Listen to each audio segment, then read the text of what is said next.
Hello, welcome to the Better Outcomes Show, where we explore the possibilities of a new healthcare.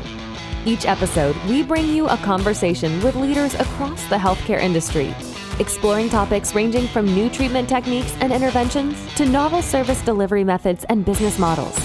And now your host, Rafi Salazar from Rehab Practice Solutions, a leader in patient engagement and retention strategy.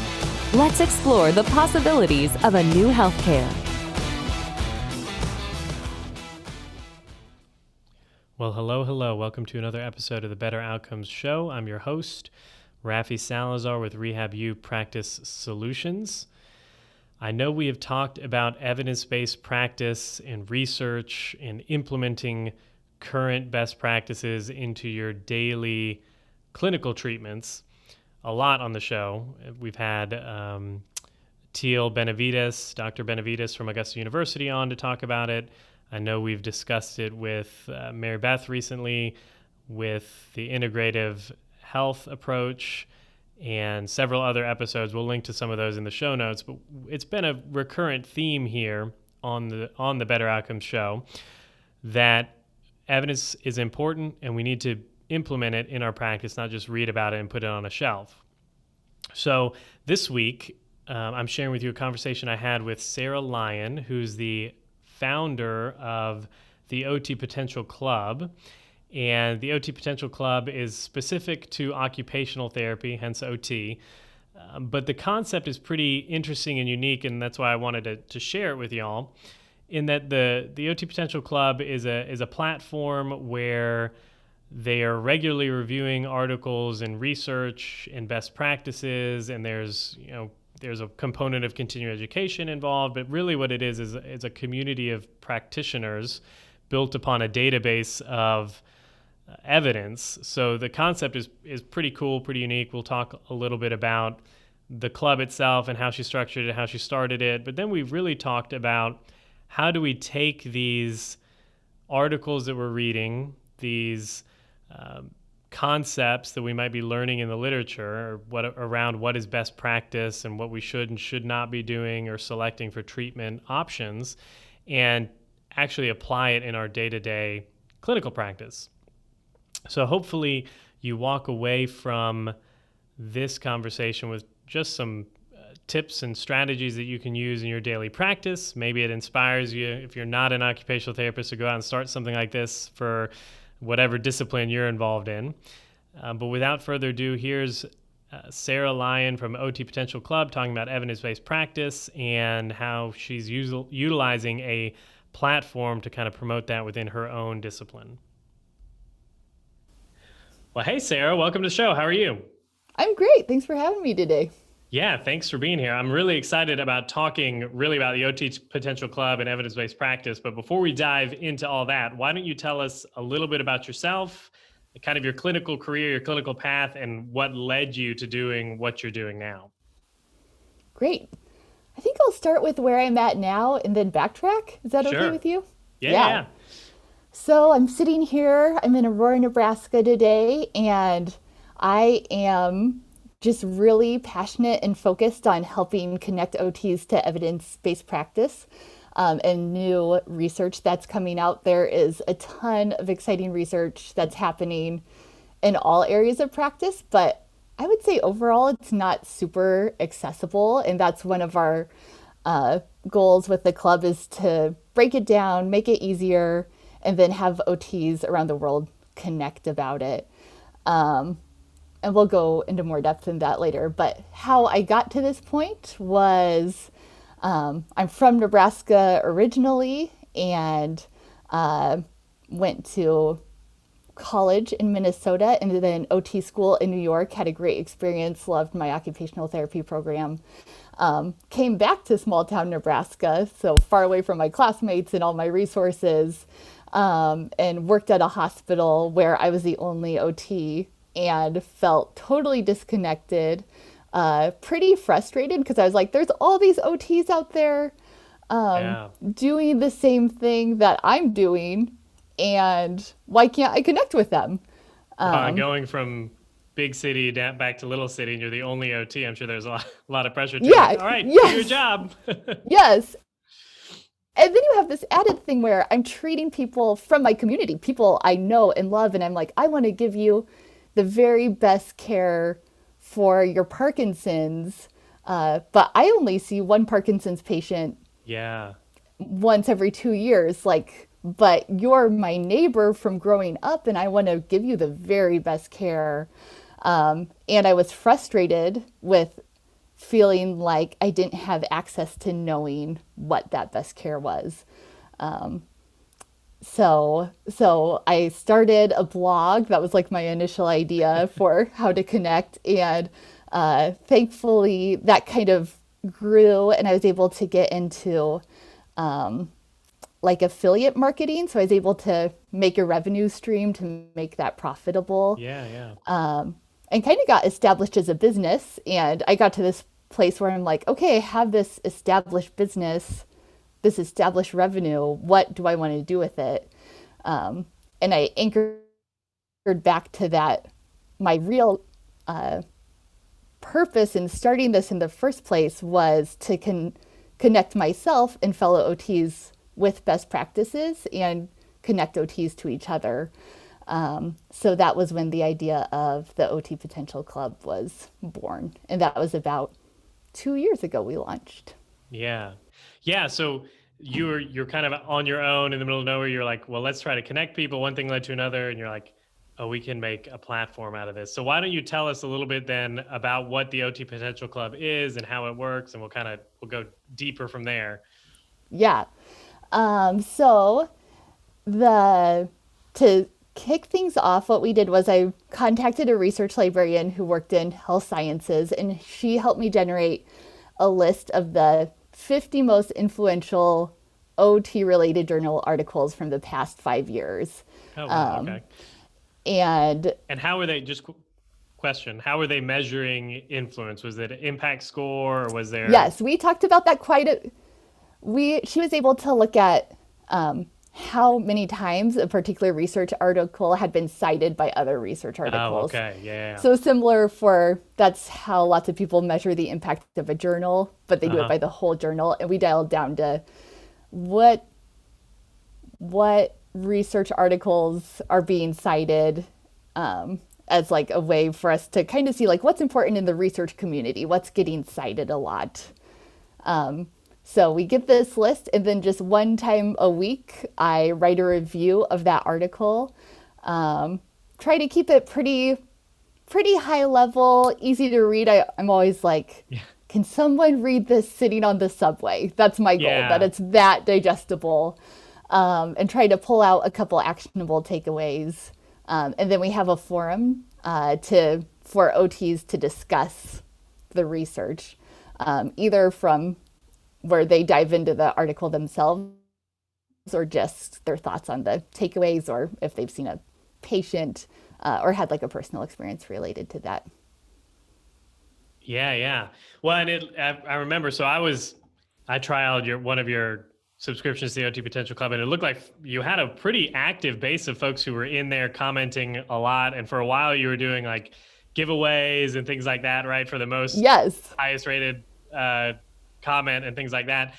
Did you find when you're getting into that and you have this kind of group, this online forum of people that are reviewing one single article and they're commenting on it, they're reading it, have you heard from folks in the group and that kind of thing, if that was an effective method for, knowledge translation or getting people to take, I know one of the big challenges in evidence-based practice is, okay, how do we take this from reading the article to like putting it into practice? Let's see, I have a couple different avenues I want to answer that through. I guess the first is just part of what the club is starting to create is kind of like a database of like the most important research related to different diagnoses. Yeah. So that's part of what helps with knowledge translation is just that it's accessible. Like I have a patient coming in that has MS. I haven't seen an MS patient.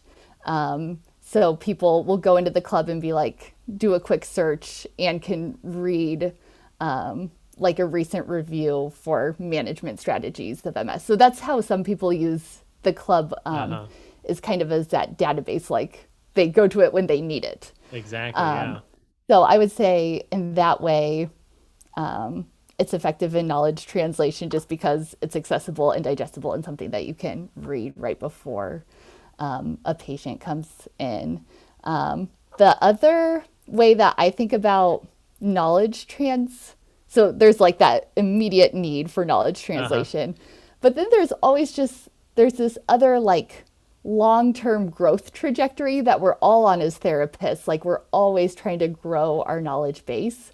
And I'm really interested in how people learn and how we like refine our critical thinking.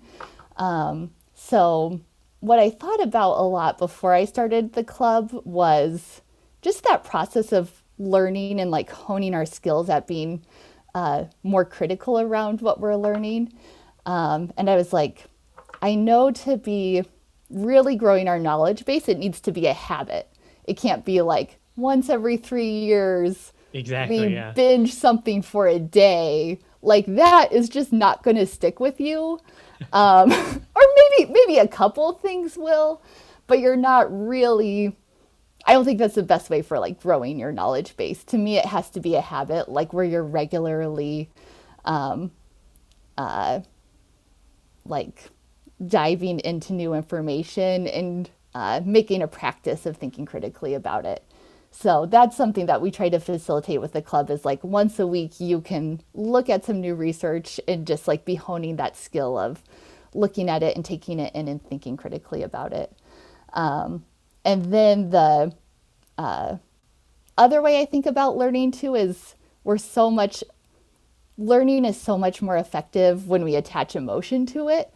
And so that's where the forum part is really important to me, where people share stories and experiences, because you're way more likely to like code something emotional into your brain. And when you're seeing peers sharing similar stories, like, I had a patient with something similar and here was my experience, that's just going to code into your brain better than something that's really dry. Than T values and P values and yes, that just doesn't. Maybe it codes really well in some brains, but like in the majority of us, if it's emotional and personal, it's going to code better into your brain. So if it's a habit and if it's emotional, I think that's the way to really be like over time, just like growing that knowledge base and helping us to think more critically about information. Yeah. Well, and I kind of want to circle back and link some of these. So you have this need where therapists need something and they're running and they're grabbing it. So I'm sure you've got data on, okay, people are coming and grabbing and looking at articles for MS or whatever, but you have this list of articles that I guess you're doing every year, the top 50 from the previous year, and you're kind of running through them. Is there some other factor that you consider when it comes to highlighting whichever one you do each week? Or is it just kind of like, okay, we've got the top, the one that was cited 1,000,000 times, so that's number one, and then the one that's cited 1,000 times, that's number 50, and we're just kind of work from the top down? Yeah, and I've been kind of surprised. Like when we generated this first list, I had no idea what was going to be on it. Like and I didn't know as we looked at it, like whether it would be helpful or, but as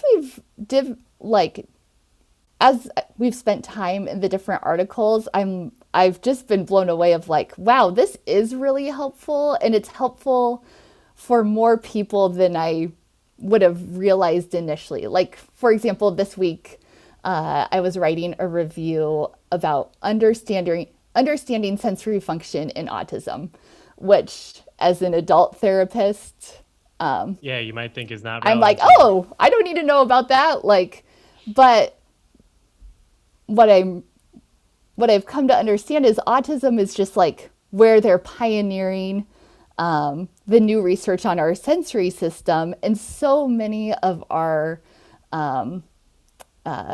diagnoses that we work with also have sensory changes in adults, schizophrenia, traumatic brain injury. they're all having these similar sensory changes, but in autism is where the pioneering research is happening. So it is helpful for me to just have an awareness of how our understanding of the sensory system is evolving. But to get back to your question, we do just kind of work our way down that list. I think because as I've realized, so many of the topics are applicable to everyone in a way that I didn't really anticipate. And I definitely picture that, or I know that most therapists will spend more time with the ones that are immediately applicable to them. But I don't think it hurts to just like skim through things that don't immediately seem applicable to you, because everything's interconnected, and the research really shows us that. And one final answer to your question is I do try to balance specifically adult rehab content with pediatric content. That is the one thing that like causes me to rearrange, because every now and then in the list there'll be like all adult stuff, and I'll like pull a pediatric one from farther down in the list. Yes, and stick that in there, because I do try to keep that balance of adult and pediatric focused content. Yeah, no, I think you bring up such a great point too about reading, like autism as an example. They're making a lot of moves and gains in our understanding of the like somatosensory system and all that. But as you were talking, I was thinking, okay, like I had a patient in my clinic earlier this week who has, chronic complex regional pain syndrome, and she does, without a doubt, has some somatosensory processing things going on, right? After being in chronic pain for that long. So it might be something that's totally unrealistic or unrelated, like a pediatric diagnosis of autism, but it can inform your understanding in your field. I think David Baker wrote a book, and he talked a lot about like having a wide breadth of knowledge that you can draw from, even though you might be super, super narrowly focused in your clinical work. So that's awesome. So you're picking these articles down. Let's say you're doing your summary of them, if you would. Are there any other kind of nudges, or you talked about making this a habit? Like, how are you doing that for the folks in the club? Are there the nudges that pop up on an app, or how are you drawing them into this fold, if you would, of doing this every week? Yeah, you mentioned we do still do the weekly giveaway, where our the comment that gets the most likes, that person wins $100. So we incentivize commenting in that way. Yeah, just a little. I was like, what would incentivize me? Oh, just a little cash, I think.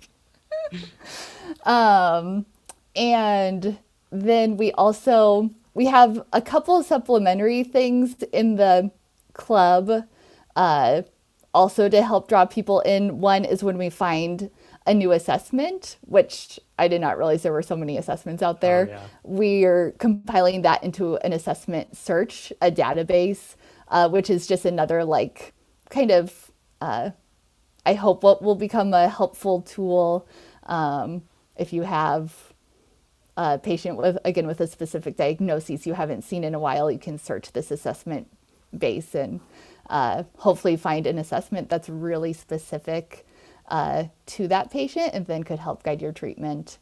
And then the other kind of like supplementary thing that we give for therapists is documentation examples, which links, I haven't even brought this up, but once a month, we also do a podcast where I bring an expert on and we dive even deeper into an article. And lots of times I'll ask that expert guest to give a documentation example. So that's just like another thing that I know therapists are looking for, and draws them into the club. I don't know if those are, your question was like nudges that get therapists involved in the club and into that habit. Do you feel like those are the kind of nudges you were thinking Well, I about? mean, Or yeah, did yeah. I not answer Well, that right? I well, guess no, the that was podcast would actually be the biggest nudge exactly, that like yeah. came out as we were talking. Yeah, so that podcast is the other, probably the primary way that people get drawn into the club is Uh-huh. they find it through our podcast. Yeah, and then they circle back and they're getting a notification once a month. Yeah, no, Yeah. I What recently other read. nudges should I have though? Well, I was just thinking. Yeah, So I I was recently read yeah, I was like Hooked by gosh, what's his name? It, near yes, evil. yes, Yeah, yes. And I've he read talks that a for lot about like sure. building habit and what you can Yes. do. And so I was curious if you had applied any of that Yes. I behavioral definitely was psychology. like um thinking I read that right when I created the club and I was thinking about like I think that's why I ended up doing that $100 giveaway, just like that feel good Uh-huh. hook and those quick wins. Well, and you're also getting the likes too, which is nice. Yes, yes, yeah, and you're interacting with the same therapist. But I do think there is a level of gamification that could happen on a platform like this that we just haven't even touched yet. Yeah. Like, so There's always something else to build on a platform like that. yes, yeah, yeah, and he really like made me. I was like, one of my ideal uses of the club is that it's something that you can like have pulled open during your day at work, and be like checking in on all the like should I check an assessment? Oh, should I check a diagnosis? Yes, make it like a I resource. have some downtime. Should I make a comment? Like, yeah, that was, he made me think about its use that way. Yeah, that's awesome. And that kind of leads us into, so outside of just the behavioral psychology of getting people to do it as a habit, what kind of tips or tricks have you found that help clinicians kind of incorporate this idea of evidence-based practice, which at the surface sounds like super, super difficult? I'm supposed to read these articles. I'm supposed to, synthesize the information and make a decision. What tips or tricks have you found that help clinicians kind of incorporate that process into their daily routines and their daily practice? Because like you said, if it's not a habit, it ain't getting done, right? Yeah. Yeah, I think the main thing that I try to encourage people with is, first of all, to shift your paradigm from being like, this is going to be a huge task where I have to overhaul everything that I'm doing, to be like, oh, evidence, we're really lucky as OTs because a lot of the evidence supports our approach to things. Like, we're learning, like, oh, everything is holistic. Like, taking that, like, big picture approach to things, like, that is effective. Like, a lot of the research is really good news for OTs. Like, oh, it is good to be doing things in naturalistic settings. Like, a lot of the research is going to confirm what you're doing. Like, our paradigm is really sound. And so what you're going to find as you're looking in the evidence, I encourage people to think of it more as like tweaks. Like, Yeah. oh, with your Parkinson's patients, we're really learning about the importance of like a certain amount of exercise. So keep doing what you are doing with your Parkinson's patients, but maybe encourage this specific amount of exercise at home. Like, yeah, just like a little tweak. Like, it's not an overhaul of what you've been doing. There's just a lot of little tweaks that you can be doing. Or Yeah. like, oh, Kind of maybe incorporate this. optimization over versus Yes. overhaul. Yes. I mean, some things over the course of our careers will get overhauled.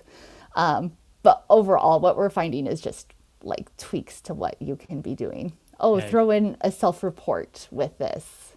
And that's just going to enrich your practice and isn't a ton of extra work.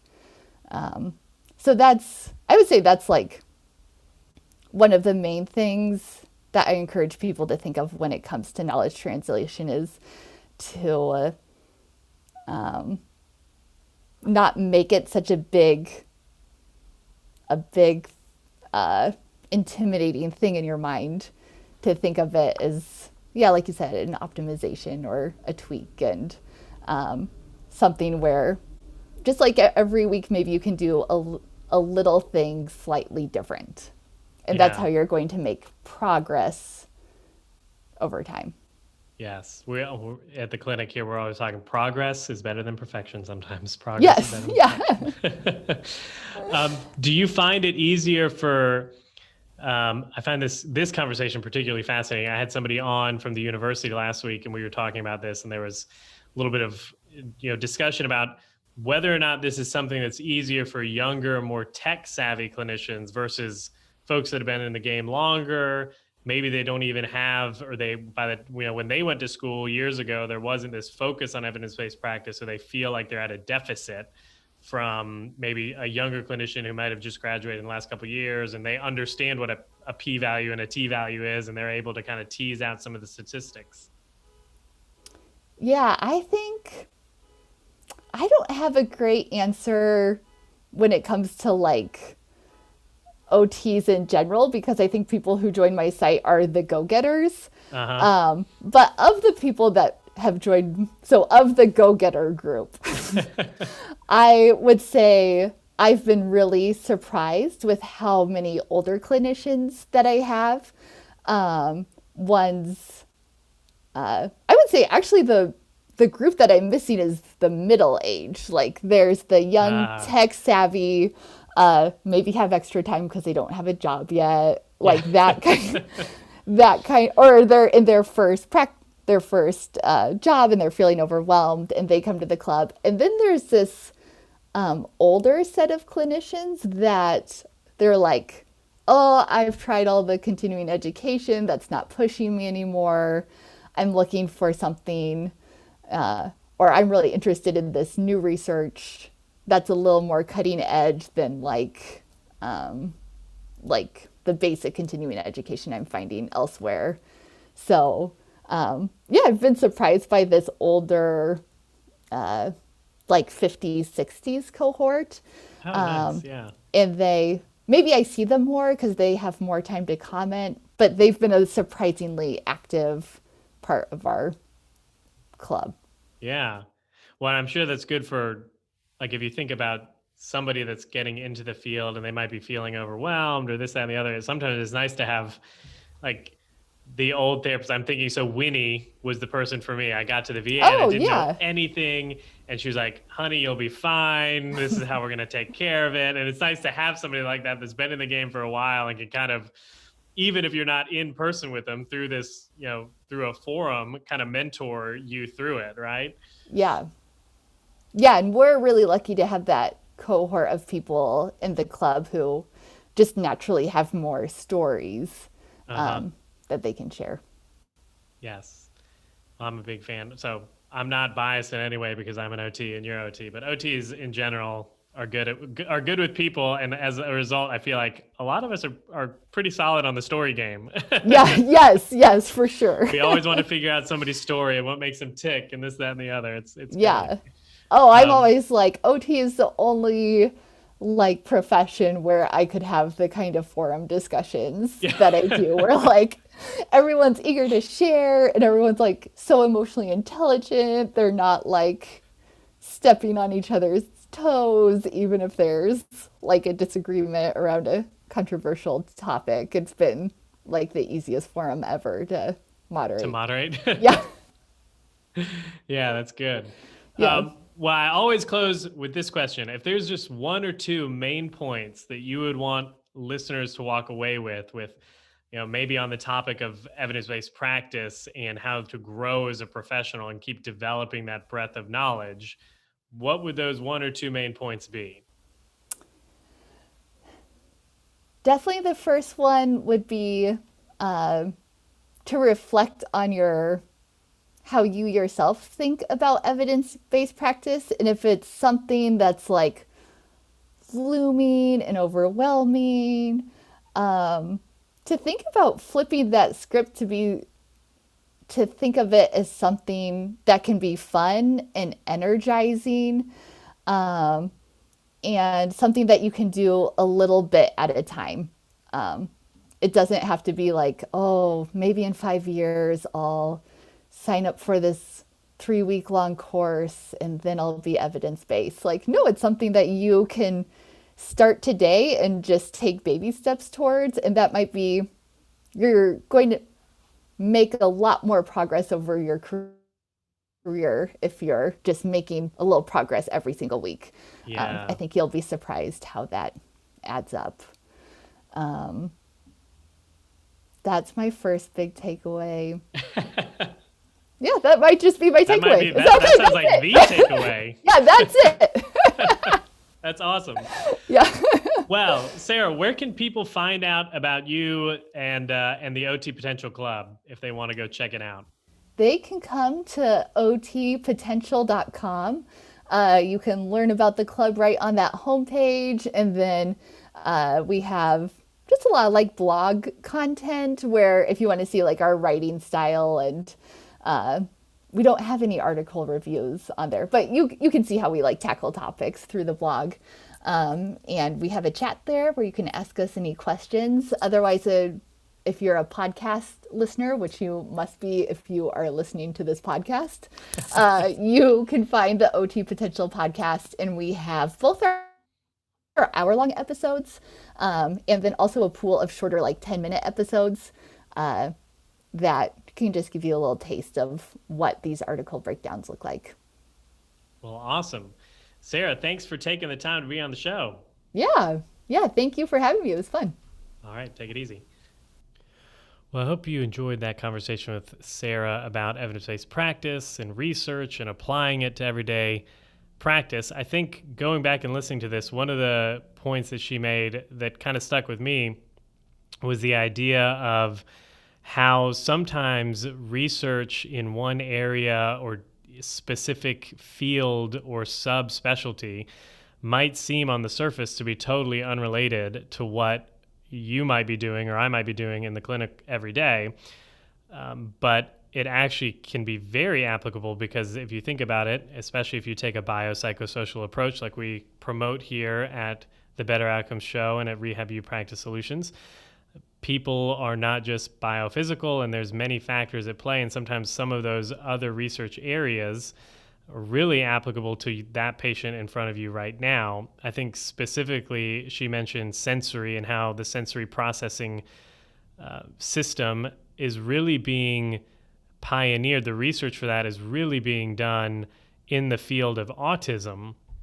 However, depending on where you're working, it might not be children with autism. It might be an adult who might be experiencing some cognitive decline or dementia. It might be even orthopedic in nature. You think about chronic pain and the role of sensory processing in pain experience and the lived experience of individuals with chronic pain. You can see how some of those concepts, while maybe being originally intended for the use of better understanding something with children with autism, could actually help improve care and really point towards some insights for adults with fibromyalgia or some other chronic musculoskeletal pain, because obviously pain is a sensory experience. It's an emotional experience, but it's got a sensory component. So understanding sensory processing becomes very important, right?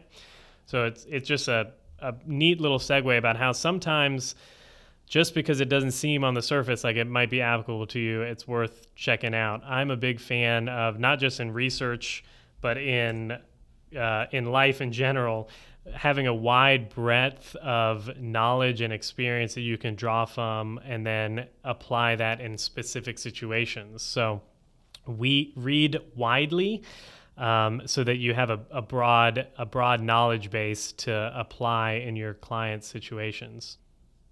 So that's all I've got to say about that. If you like what we're doing on the show, head on over to iTunes, leave us a rating and review. It helps people find the show. Or you can head on over to www.betteroutcomes.show, and you can sign up there to be notified whenever we release a new episode. We usually drop episodes every other Wednesday. Sometimes you'll get a bonus episode in the off weeks, but you can get all the information there at www.betteroutcomes.show. And if you own or manage a practice and you want to develop a system that helps you leverage best practices, new technology, and your marketing messaging strategy to maximize patient engagement and retention, Basically, if you want to bring in more patients, retain them throughout their course of care, and create a uniquely impactful patient experience, then I would invite you to go check out our program, the Ultimate Patient Experience Blueprint. You can find that out at www.rehabpracticesolutions.com/UPE. That's rehab, the letter U, practicesolutions.com/UPE, and learn more about the program, how we work with our clients, and how we help them attract, acquire, engage, and retain more patients. Again, you can find information on that at rehabpracticesolutions.com/UPE. Just fill out the contact form, send it off, and someone from my team will be in contact with you if you want to set up a discussion about whether or not it's something that might work for you in your clinic. That's all I've got for this week. Until the next time, be safe, be healthy. I will talk to you then. Thanks for listening to the Better Outcomes Show, where we explore the possibilities of a new healthcare. Our hope is that you walk away from each episode informed, equipped, and empowered to push the boundaries in your own practice or business. We want to give you the tools to help you build strong, long-lasting relationships with your patients and clients, helping meet their goals, improve their health, and achieve better outcomes. Learn more at www.rehabpracticesolutions.com. We'll catch you on the next episode.